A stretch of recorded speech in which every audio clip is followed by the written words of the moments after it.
Hey everyone, AstroKid here. Welcome back to my channel. If you're new here, welcome. In today's video, we are talking about what your ninth house planets say about you. And in case you missed it, this is an ongoing series on my channel where we do talk about the planets in each of the houses of your birth chart and what that means for you, how it manifests in your life. So subscribe so you don't miss the rest of the series, and the other half of the series will be linked down below. And so what does the ninth house represent?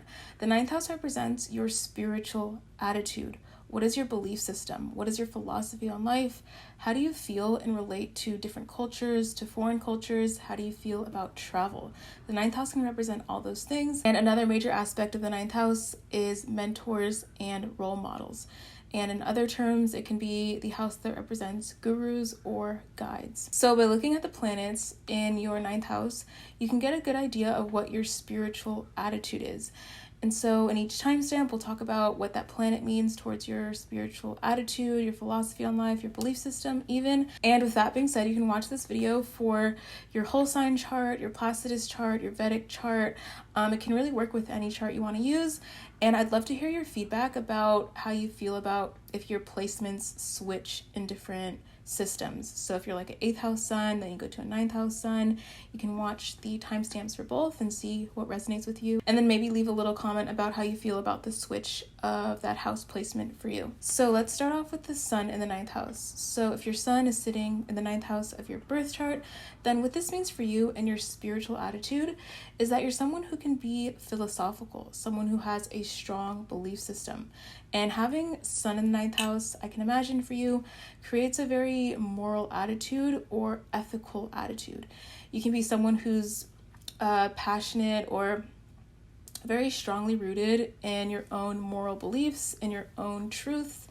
It doesn't necessarily have to be like the ethics or morals of society, but maybe you have your own sense of ethics, your own sense of morals, and you stick very strongly to that, and you stay rooted in whatever your truth personally is. And you're somebody who can have a lot of respect or high esteem for different cultures. And you're someone who might even study different cultures, study different philosophies, and have an open-mindedness towards other cultures, and stay rooted in your own philosophy, stay rooted in your own religion, but still remain open-minded. And given the open-mindedness of this placement, you can be someone who travels to different countries, maybe you work with different cultures, and that really expands your mind in some way. Maybe you feel like your purpose has to do something with other cultures or other philosophies in general. And I will say with this placement that you're someone who can make a good guide, a good guru. Maybe you're a mentor to other people, and possibly you have your own mentor that you really look up to, or you have a certain guru that you really respect, and maybe you follow the philosophy they give you. So either way, you can be a guide or have a really strong guide in your life. And overall, just from this placement, you can be someone who is philosophical, has a strong belief system, respects other cultures, and you can even be religious as well. If your moon is sitting in the 9th house of your birth chart, then what this says about you is that you're somebody who might find emotional security in your philosophy or belief system. You can be someone who has a certain belief, a certain philosophy, maybe a certain religion that you grew up in, and by following that philosophy, following that belief, following that religion, you find a sense of security within that, and you might have a really strong emotional connection to whatever your philosophy is on life. And with a 9th house moon, you can be someone who's really open-minded, open to different cultures, different belief systems, different languages. You can be someone who's really well-traveled, well-learned. Maybe you have a lot of different knowledge about different things, and you just generally have an open mind.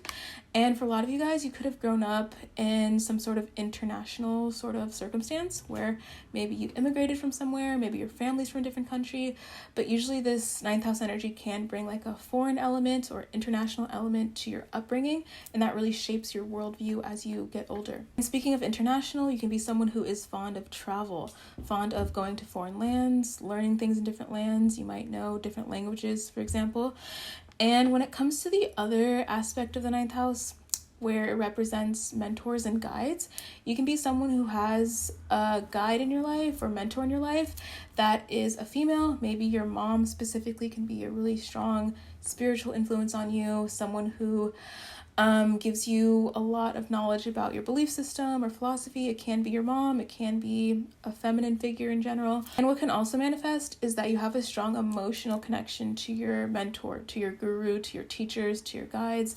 There is that strong emotional connection you might have, or mental connection you have, where you value a guide or mentor because maybe it offers you mental security or emotional security. So that can be a strong theme in your life as well. So if you have Mercury sitting in the 9th house of your chart, then what this says about you is that you're someone who's really intelligent. You could be someone who is naturally open-minded. And when it comes to your spiritual attitude, your belief system, your philosophy on life, you can have a really diverse perspective on your philosophy, on your belief system. Maybe you're not too rigid in one belief system, but you have a really open mind towards many different belief systems. And of course, that can change if you have Mercury like in Capricorn, for example. But generally speaking, this can create a very open mind towards different philosophies, different religions. And you could be someone who knows different languages, for example. Maybe you study different languages, you study etymology, maybe you study philosophy. You can be sort of like a brainiac with this placement and just know a lot about a lot of different things and be a very smart person. And speaking of studying, you can be generally someone who's good at speaking, good at communicating. Maybe you're good at writing, for example. You can have a certain talent with those things, and maybe even sometime in your life publish something that's written, like a blog or a book or something like that. So when it comes to your gurus and your guides and your mentors, you're somebody who might not just have one mentor, but maybe you have a lot of different mentors. Maybe you have a lot of teachers that you like to keep in close contact with. And maybe you're someone who just likes to learn from different people. You like to learn from different teachers, different mentors. I feel like you're the kind of person who likes to keep learning, keep adding to your knowledge base. And you might add to your knowledge base or learn a lot from a lot of different people and many different teachers or guides. So if you have Venus sitting in the 9th house of your birth chart, then what this says about you is that when it comes to your spiritual attitude, you're someone who's very ethical. You could be someone who has a strong sense of morals, a strong sense of justice. Your philosophy on life or your spiritual attitude can have a lot to do with being fair, being balanced, being harmonious. You're someone who can be really fair-minded and create situations around you that maintain harmony, and especially in your relationships. And you're that person who can be kind of like the mediator, someone who's like the ethical person, the moral person, who's great at giving advice to people. People can really seek you out for advice for creating balance in their lives and giving them tips on how to be more balanced or fair-minded themselves. And you're also somebody who might be fond of different cultures. Maybe you're fond of the food from different cultures, the language, the art, the music. The kind of creative element in any culture can really attract you a lot. And you could be someone who studies art history, for example. Maybe you like studying the art from different cultures, you like museums, maybe you like listening to music in different languages, eating food from different cultures. The list can go on. But the Venetian elements that exist within different cultures can be really something you are passionate about or take a lot of interest in. And when it comes to your spiritual guides, your gurus, your mentors, this can give you a really great relationship with your gurus, great relationship with your guides. Maybe there's like a certain teacher you're really fond of, and it's likely that they could be a woman, or it could be your mom, for example. It doesn't have to be a woman, but generally Venus, this benefic energy it does give, can give you a harmonious relationship with your mentors, with your gurus, with your guides, and you seek out a sense of balance with them, or you seek out a sense of harmony with whoever your mentor or guru is. So if you have Mars sitting in the 9th house of your chart, then what this says about you is that you're somebody who has an independent attitude when it comes to your spiritual beliefs, when it comes to your philosophy, your perspective on the world. Maybe you have your own morals, your own sense of justice, your own ethics, and you aren't easily swayed by other people's opinions. And so with this dynamic, you might find that you're somebody who's willing to fight for what you believe in. You will stand your ground, you will stand aligned with your belief system, and if you need to fight about what you believe, you will. It can create a little bit of argumentativeness or just like really a strong passion for your own ethics and belief system, and you feel that need to defend it if people are kind of threatening that. And overall, I will say with this placement, it can create someone who's very adventurous. You are willing to try different things, try different things, especially from different cultures. You can be someone who likes to travel, you're motivated to gain knowledge, you're motivated by truth. So there's this kind of like undertone in your life of feeling motivated or passionate about your own belief system, your own sense of truth, and really pursuing that consistently. And if someone kind of threatens that, or someone doesn't respect that about you, then you definitely will fight for it if need be. And overall, I will say it does give a very independent attitude when it comes to your spiritual beliefs. Speaking of independence, when it comes to your gurus, your guides, your mentors, teachers, people like that in your life, you can find that maybe you have somewhat of a more individualistic attitude towards being taught by people, or having a mentor. Maybe you feel like you're your own mentor, you're your own guide. For some people, this can even manifest as getting into maybe disagreements or arguments with your mentors, with your guides. I can imagine maybe in school you've had some disagreements with your teachers or people that were trying to teach you something, trying to make you believe something, and you're like that first person to be like, wait, I disagree with that.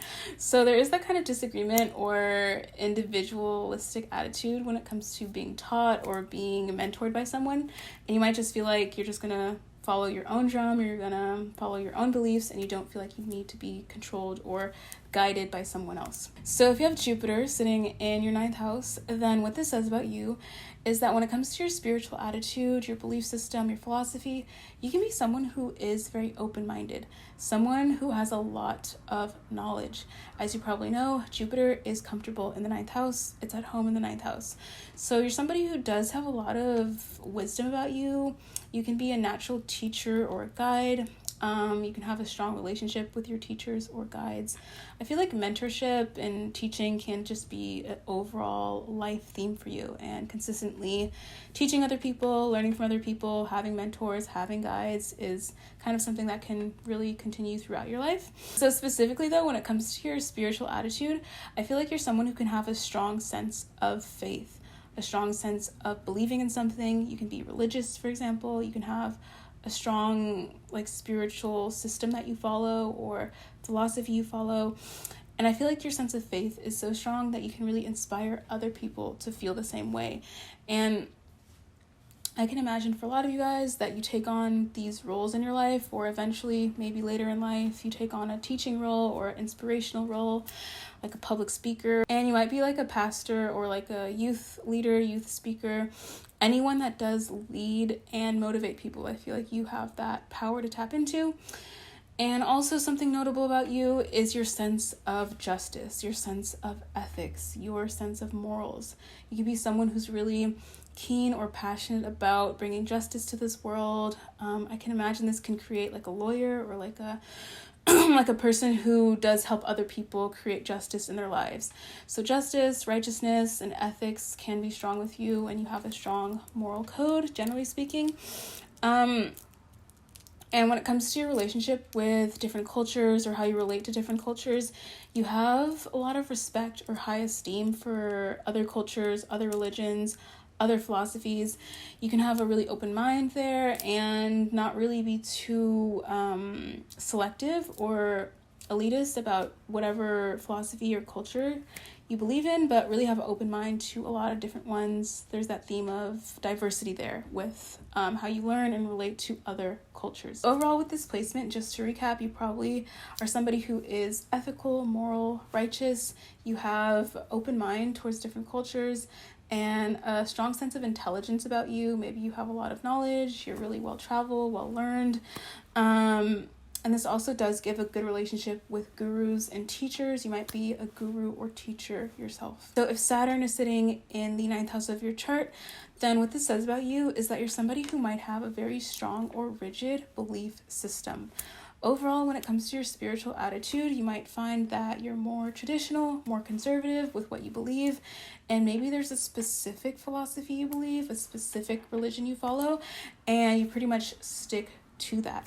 Saturn can kind of give that rigidness, and so you might feel that rigidness with your belief system or your religion, philosophy. Your perspective on life can be more conservative, generally speaking. And you might be the kind of person who is very traditional in your beliefs or values, And let's say you grew up in a family with a certain religion, certain tradition, and maybe you feel the need to stick to that tradition or follow your family's beliefs, follow your family values, and kind of maintain the traditions in your life, in your lineage. And this rigidness can vary depending on the planets you have in your 9th house and depending on the sign you have Saturn in. But generally speaking, this can give more of a rigidness with beliefs, values, and more of a traditional outlook. And when it comes to how you relate to different philosophies or cultures, you might find that you're somebody who likes to maintain the status quo, maintain the tradition with whatever kind of philosophy you're looking into, religion you're looking into. And this can also create a person, or it can make you specifically someone who's really ethical, really keen on justice. Maybe you have a strong sense of morals, a strong moral code, a strong sense of whatever you think is just or righteous. I feel like righteousness can be strong with you, and I feel like this could make a good lawyer, for example, or somebody who kind of fights for the justice system or works in the justice or legal system. And when it comes to your relationship with mentors, with gurus, with teachers in your life, you can find that maybe you have a certain teacher or a certain person that you follow in terms of philosophy, and you really stick with that person, or you have sort of like a lifetime commitment with whatever guru you have, teacher you have, and they can be someone you personally know or just someone you just really look up to.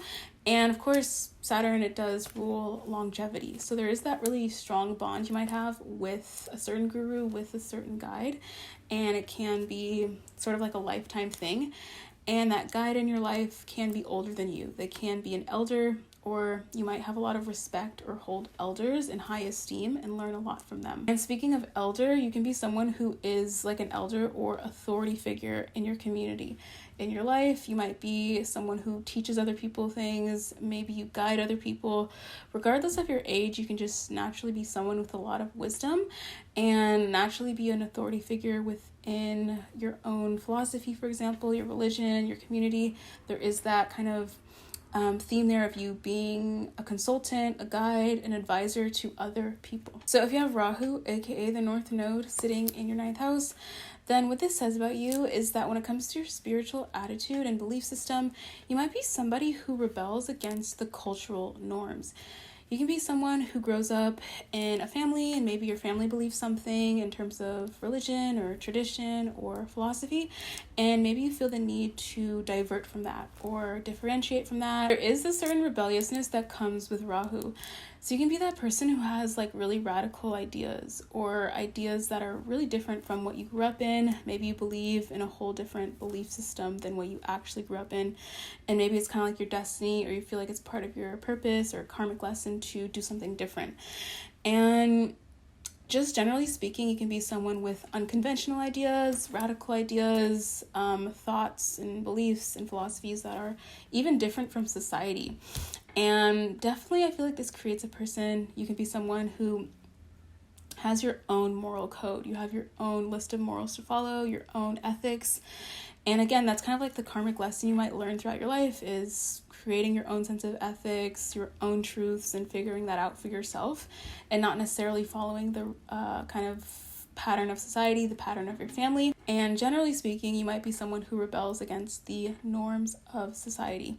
And when it comes to mentors, teachers, gurus, guides in your life, you might find that I feel like this can manifest a lot of different ways, but one way I can see manifesting for you is that maybe you find yourself obsessing over a certain guru or guide, and then maybe that's like your person that you focus on, or your guru, your mentor, for a certain amount of time, and then you change it.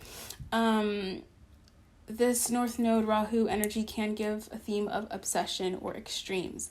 So you might kind of go through extremes or obsessions with different philosophies, different guides, different gurus. And again, there's kind of like that karmic lesson maybe of just figuring out what your belief is, what your philosophy is on life, what your code of ethics are. So it is likely you kind of go through that kind of instability with finding mentors, finding guides, and having a certain connection with them. It could be obsessive, it doesn't have to be, but it can be a little bit turbulent there when it comes to gurus, guides, and mentors. And you yourself might be a guru, mentor, or guide at some point in your life, or maybe you even end up teaching at some point in your life. So if you have KETU, aka the South Node, sitting in the 9th house of your chart, then what this says about you is that when it comes to your spiritual attitude, your spiritual beliefs, you might have somewhat of a detached attitude towards religion, detached attitude towards philosophy or belief system. You might not feel the urge to have a certain allegiance or firm grip on one philosophy in life or one religion, and you might kind of detach from whatever your religion is that you grew up with. So it is likely that you might feel ambivalent towards certain ideas or philosophies that were kind of given to you in your childhood or growing up. And then maybe throughout your life, you have like this karmic lesson of creating your own beliefs, creating your own lessons. And this can give more of like a spiritual person. So you might have a lot of spiritual beliefs where you really like to dig deep into the occult. Maybe you believe really firmly in astrology, for example, or tarot or alchemy.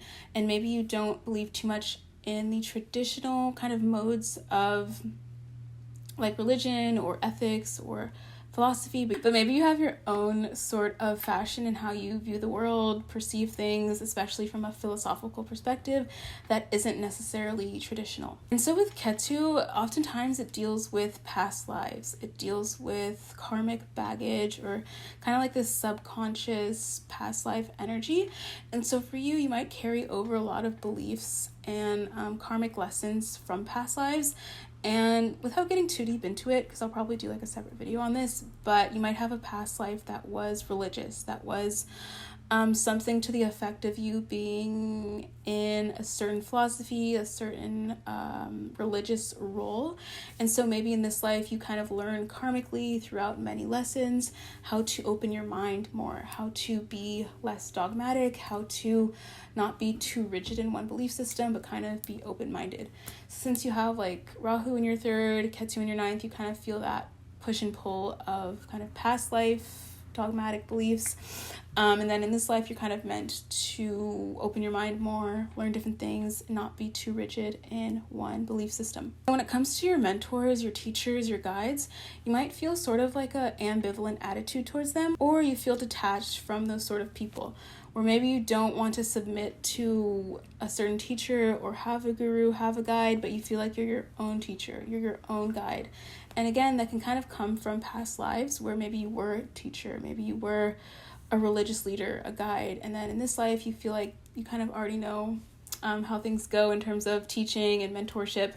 So you might not feel necessarily too pressured to have a mentor or guide, or it can create sort of like a detachment with your teachers and not feel like you have to submit to them. And if Pluto is sitting in your 9th house, then what this says about you is that you're somebody who might have a strong belief in the occult, have a strong belief in taboo topics, in kind of like all of the philosophies and belief systems that aren't necessarily accepted by society.